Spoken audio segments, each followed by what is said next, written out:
अस्सलामुअलैकुम। दिया से दिए जलाना की किचन में आज चक्की आटा से क्रिस्पी और लेयर्स वाले पराठे बनाने वाली हूँ। बाज़ इन्हें पर्त पराठा भी कहते हैं। ये बिल्कुल खालिस चक्की आटा है। मैदा और फ़ाइन आटा की निस्बत ज़ूद हज़म भी है।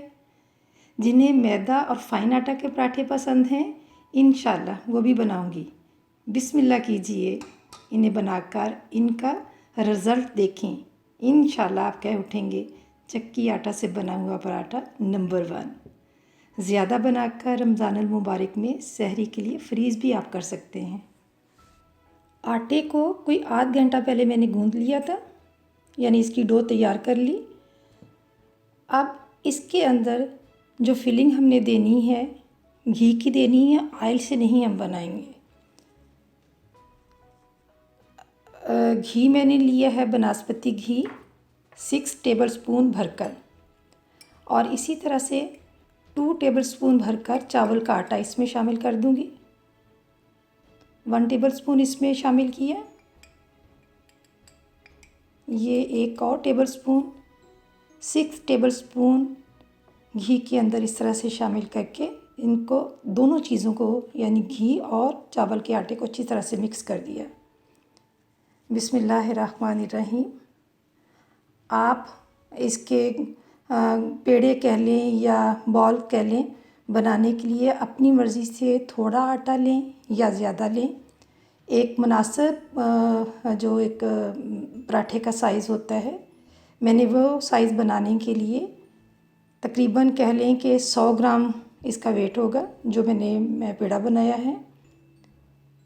ये एक हाथ को अंदाज़ा हो जाता है, क्योंकि अक्सर बनाते हुए अंदाज़ा हो गया है कि 100 ग्राम के करीब इसका वेट बनता है। इस तरह से पहले इसके बॉल्स बना लूँगी या पेड़े बना लूँगी। एक हाथ से यूँ किया, फिर इसको इस तरह से 2 उंगलियों से समेटा।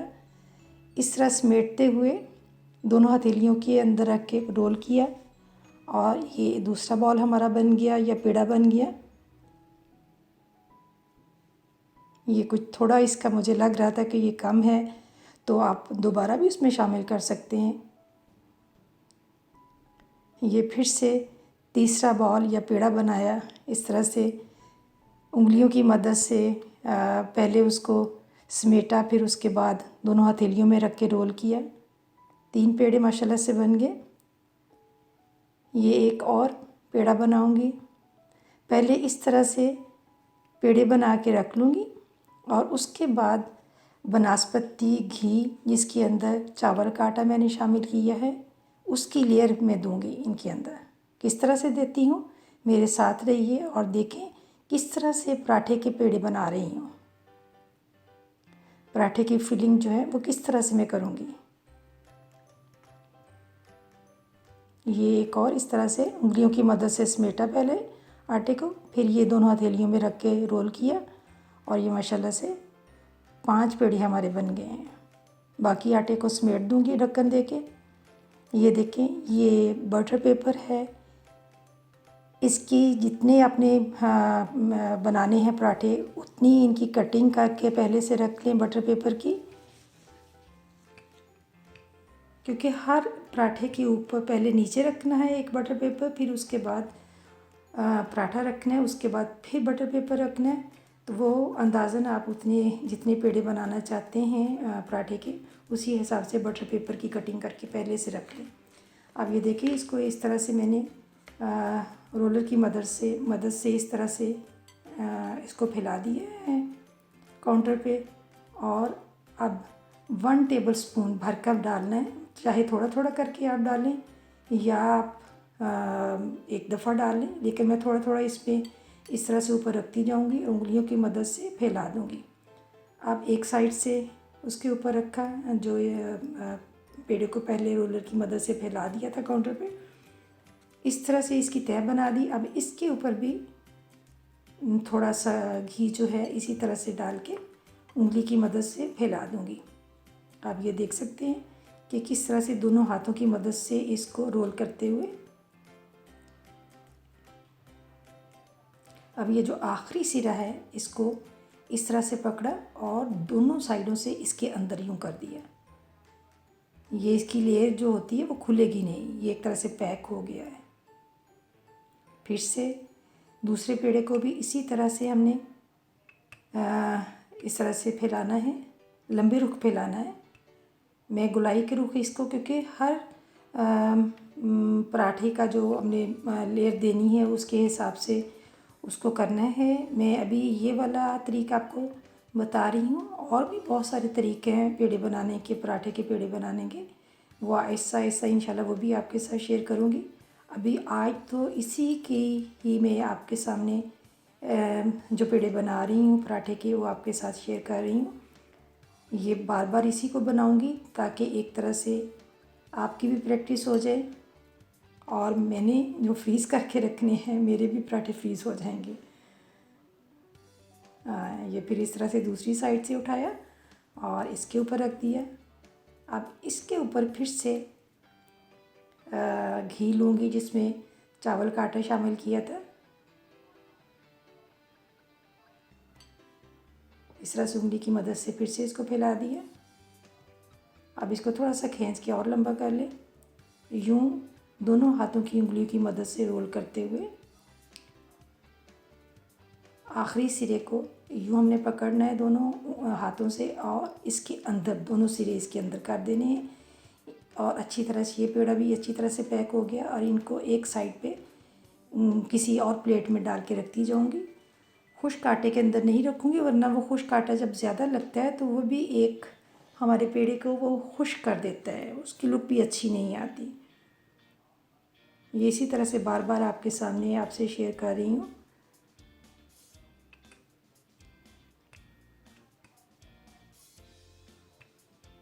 ये फिर से काउंटर पे पेड़ा रखा या बॉल रखा और उसको रोलर की मदद से लंबे रुख इस तरह से फैला दिया। ये देखिए, इसको जो रोटी बनाने के लिए हम आटे की डो बनाते हैं वो नरम होता है आटा, लेकिन ये थोड़ा सख्त रखा हुआ है। ये भी इंशाल्लाह मैं शेयर करूँगी आपसे कि पराठे का आटा किस तरह से गूँथते हैं। ये इस तरह से 1 टीस्पून अभी तो मैं इसके ऊपर डाल रही हूँ, लेकिन टोटल जो हो बनास्पति घी जिसके अंदर चावल का आटा शामिल किया है, टोटल 1 टेबलस्पून इसमें पेड़े के अंदर जो है वो लग जाता है। एक तय इसके ऊपर रखी, फिर दूसरी साइड से इसके ऊपर रखेंगे, और इसके ऊपर फिर से थोड़ा सा और घी लेंगे, चावल के आटे के जो मिक्स किया हुआ है इसको इसी तरह से थोड़ा थोड़ा डाला, उंगली की मदद से इस तरह से फिर से इसको मिलाएंगे। और ये तकरीबन, क्योंकि 6 टेबलस्पून मैंने बनास्पति घी लिया था, और ये 6 बॉल्स या जो 6 पेड़े कह लें उनके लिए है। अभी मैंने 5 पेड़े आपके सामने बनाऊंगी इस तरह से, लेकिन ये 6 पेड़ों को मैंने बैटर तैयार किया है बनास्पति घी और चावल के आटे के साथ। ये देख सकते हैं, ये भी अच्छी तरह से पैक हो गया। इसको भी इसी तरह से थोड़ा सा खुश्क आटे के साथ रोल करके तो प्लेट में रख रही हूँ।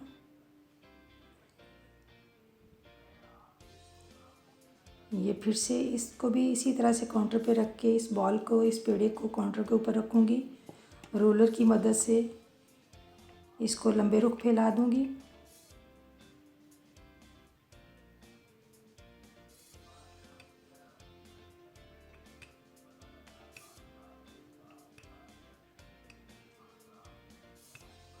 इसकी साइड चेंज की और फिर से इसको फैला दिए, और इसके ऊपर अब बनास्पति घी जिसके अंदर चावल का आटा शामिल किया है, ये देखिए 1 टीस्पून भर के मैंने इसके ऊपर डाला है।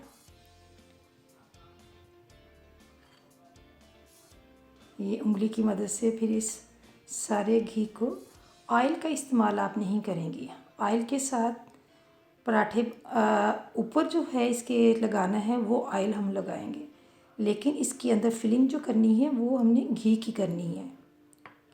जब ऊपर ऑयल लगाते हैं पराठे थे तो वो इससे बहुत क्रिस्पी और मज़े का पराठा बनता है, लेकिन अगर हम इसके अंदर फिलिंग जो है ऑयल की करते हैं तो फिलिंग करने से वो बहुत एक तरह से हैंडल नहीं होगा आपसे। जो बिगनर्स हैं उनके लिए तो बहुत मुश्किल हो जाएगा, जो बनाते रहते हैं, जो हाउसवाइफ या मेरी बहनें जो बनाती रहती हैं उनके लिए तो मुश्किल नहीं है, लेकिन बिगनर्स के लिए ये अगर ऑयल के साथ इसकी फिलिंग करते हैं तो वो उनके लिए मुश्किल हो जाएगा। और वैसे भी घी की फिलिंग के साथ बहुत अच्छे क्रिस्पी पराठे बनते हैं, और फिर स्पेशली जब घी के अंदर चावल का आटा शामिल किया हो तो फिर आप इसका रिज़ल्ट देखें कि क्या ही इसका रिज़ल्ट है। लेयर्स भी इसकी अलग से आएंगी, वो भी मैं एक पका के या उसको कह लें कि फ्राई करके भी आपके साथ शेयर करूँगी। और बाकी जितने भी होंगे उनको मैं बटर पेपर के अंदर रख के तो फ्रीज़ कर दूँगी। ये देखें, ये जो पेड़े हमने किए थे इसके वनस्पति घी के साथ, अब उनको इस तरह से ये उसमें खुश्क आटे में रखा, हाथों की मदद से इस तरह से रोल किया।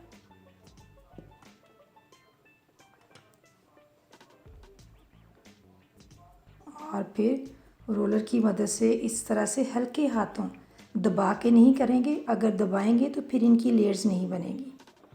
अगर रोलर की मदद से हल्के हाथों इसको हम ऐसे घुमा घुमा के इसको फैला लेते हैं तो तब इनके अंदर लेयर्स जो हैं बिल्कुल वो अलग होंगी।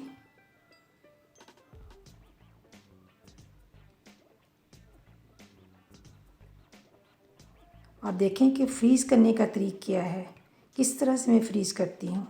ये नहीं है कि बिल्कुल कच्चा ही मैंने इनको फ्रीज़ कर देना है। पैन के ऊपर, तवा पैन इसके ऊपर मैंने डाल दिया, बिल्कुल नीचे लो फ्लेम है, बहुत ना तो मीडियम है ना ही हाई है, लो फ्लेम पे इसको निचली साइड से थोड़ा सा हमने गर्म करना है कि इसकी एक तरह से कच्चापन जो है वो बिल्कुल ख़त्म हो जाए।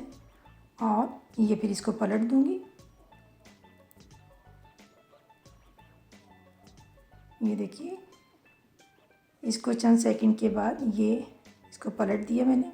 ये देखें, बिल्कुल इसको मैंने नहीं पूरा पकाया, जितना ये आपको ऊपर से पका हुआ नज़र आ रहा है इसी तरह से अब निचली जो इसकी सतह है उसको भी इतना ही मैंने पकाना है। फुल में इसको पका के फ्रीज़र में नहीं रखूँगी, पहले इनको किसी प्लेट में निकाल के तो ठंडा होने देंगे। जितने भी पराठे हमने फ्रीज़ करने हैं, ये देखें, ये प्लेट में निकाल लिया। अब दूसरा भी इसी तरह से ही बनाऊँगी और उसको भी ठंडा होने का इंतज़ार करूँगी, इसी प्लेट में रखेंगे। जैसे ही वो ठंडे होंगे तो फिर उसके बाद बटर पेपर के अंदर हमने रखने हैं। इसको भी हमने खुश्क आटे के अंदर रोल किया, रोलर की मदद से हल्के हाथों इसी तरह से गोल घुमाना है। बिल्कुल एक डायरेक्शन इसको नहीं देनी कि ऊपर की तरफ या नीचे की तरफ, इसी तरह से हल्के हाथों इसको गोल घुमाते हुए। अगर कहीं आपको किनारा मोटा लगता है तो उसको थोड़ा सा आप मज़ीद कर भी सकते हैं। ये दूसरा पराठा हमने तवा पैन के ऊपर डाल दिया है। इसी तरह से जैसे ही इसकी निचली सतह थोड़ी सी पकती है तो उसको हम चेंज कर देंगे, निचली सतह पराठे की इसको ऊपर ले आएंगे और ऊपर वाली वो नीचे हम कर देंगे। ये देखें, तो 15 सेकंड के बाद हम इसकी साइड चेंज कर देते हैं। ये देख सकते हैं, इसकी भी साइड चेंज कर दी। जितना ये आप देख सकते हैं कि जो निचली सतह थी वो ऊपर आई है। जितना इसको हमने पकाया है इतना ही टाइम अंदाज़न हमने नीचे देना है। निचली सतह जो फ्राई पैन के ऊपर है, ये इसको भी हमने तवा फ्राई पैन से उठाया और प्लेट के अंदर रख दिया। जैसे पहले हमने पेड़े बनाए थे, फिर पराठा बनाने के लिए पेड़े बनाए फिलिंग करने के बाद, और अब इनको रोलर की मदद से बेलते जा रहे हैं। तवा फ्राई पैन में उनको हल्की आंच पे फ्राई कर रहे हैं। फ्राई तो नहीं कहना चाहिए, लेकिन थोड़ा सा पका रहे हैं। फ्राई तो होता है कि अगर हम ऑयल उसके ऊपर लगाते तो फिर हम कहते कि हमने फ्राई कर लिया, थोड़ा किया या ज़्यादा किया। तो ये देखें, ये इसको भी इसी तरह से हल्के हाथों हमने घुमाते हुए इसको फैला लेना है।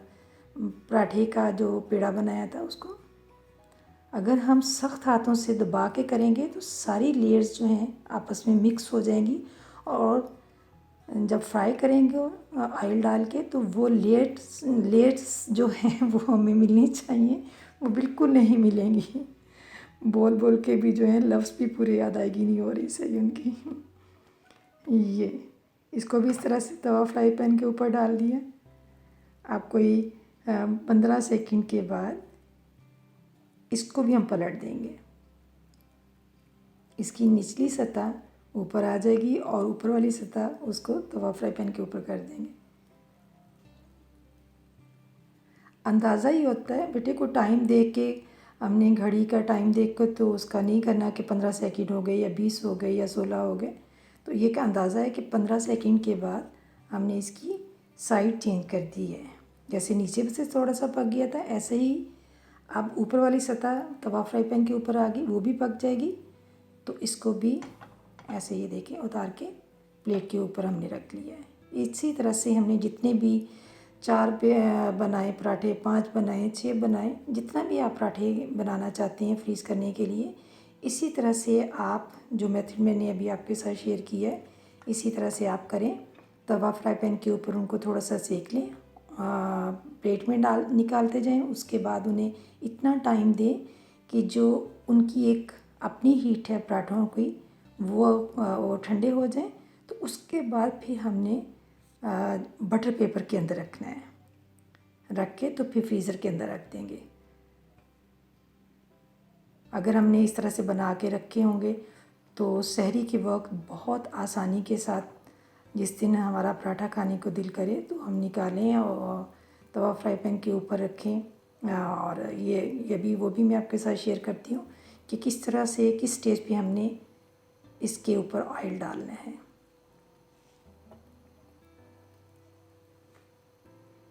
ये कोई फिर वही कि 15-16 सेकंड के बाद इसको हम पलट देंगे।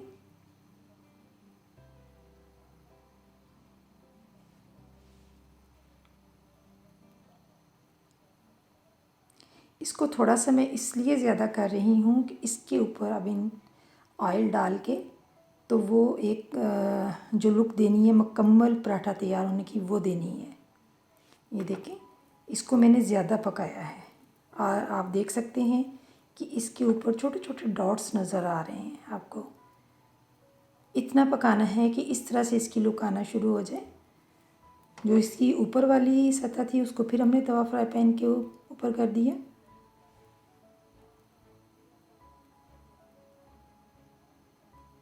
अब इसके लिए फ्लेम नीचे मीडियम फ्लेम पे ये पक रहा है, इसको लो फ्लेम पे नहीं पकाएंगे।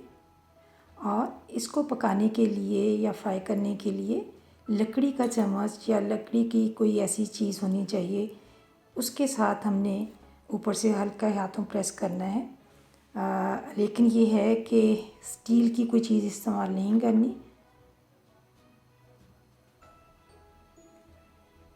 ये 1 टेबल स्पून 1.5 टेबल स्पून बल्कि मैंने इसमें शामिल किया है।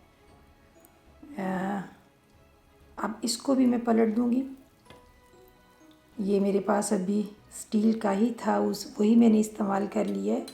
लेकिन एहतियात करें कि जो इस तरह के फ्राई पैन होते हैं उसमें हमें स्टील की या लोहे की कोई चीज़ इस्तेमाल नहीं करनी चाहिए। अगर थोड़ी सी भी रगड़ आ जाती है तो इसके ख़राब होने का भी डर होता है। बेहतर है कि हम लकड़ी का चम्मच या कोई लकड़ी का चिमटा कह लें, चिमटा ही हम आम किचन में इस्तेमाल करते हैं। तो लकड़ी के चिमटे भी मिलते हैं, वो मेरा शायद कहीं दूसरी साइड पे था, मैं ख्याल नहीं किया कि मैं पराठे बनाने हैं तो मैं पहले से अपने पास रख लूँ। सॉरी बेटे, वो मैं रखना भूल गई और मुझे चाहिए था कि मैं अपने पास रखती ताकि उसी के साथ ही मैं आपके साथ शेयर करती। तो यही जो लकड़ी का स्पून मेरे करीब था तो वही मैं इस्तेमाल कर रही हूँ। और आप देखेंगे कि इसका क्रिस्पीपन मैं आपको जैसे ही मुकम्मल ये पक जाता है तो वो भी मैं आपको चेक करवाती हूँ कि इसकी क्रिस्पीपन की आवाज़ भी बल्कि आपको आएगी। और इसकी लेयर्स भी आप देखेंगे कि किस तरह से इसकी लेयर्स बिल्कुल अलग अलग सी हैं। अभी तो मैंने जो फ्रीज़ करने वाले पराठे हैं उन्हीं के ऊपर रख दिए।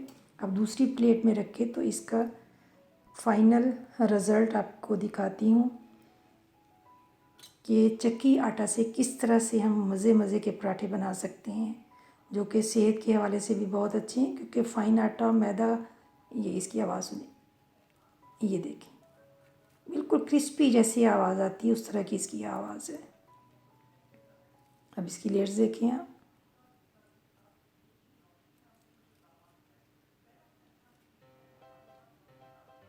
ये देखें माशाल्लाह इसकी लेयर्स। इतनी देर में मैं ये पराठा आपको चेक करवा रही हूँ, उतनी देर में हमारे फ्रीज़ करने वाले पराठे ठंडे हो जाएंगे। तो बटर पेपर के अंदर रख के तो उसको फिर मैं फ्रीज़र में डाल दूँगी। ये देख सकते हैं कि माशाल्लाह से, हालांकि बहुत जो हमने इसका पेड़ा बनाया था, बहुत ज़्यादा लेयर्स हमने उस वक्त इस्तेमाल नहीं की थी, लेकिन फिर भी देखें जितनी हमने उसको लेयर्स दी हैं और उसके हिसाब से ये माशाल्लाह से इसका क्रिस्पीपन देखें। ये जो हमने बनास्पति घी या देसी घी अगर आप पसंद करते हैं तो उसके अंदर भी आप चावल का आटा शामिल करें। चावल के आटे की वजह से इसमें क्रिस्पीपन आया है। और फिर ऊपर हमने घी नहीं लगाना, ऊपर बेहतर यही है कि ऑयल लगाएं। ऑयल लगाने से भी बहुत फ़र्क पड़ता है क्रिस्पी होने में। ये देखें नीचे बटर पेपर था, उसके ऊपर हमने ये पराठा रखा है फ्रीज़ करने के लिए, फिर ऊपर बटर पेपर रखा, फिर उसके ऊपर पराठा रख दिया। अब इसके ऊपर फिर से बटर पेपर रखूँगी, ये बटर पेपर रख दिया। अब फिर से इसके ऊपर एक और पराठा रखूँगी, ये फिर एक और पराठा मैंने ऊपर रख दिया।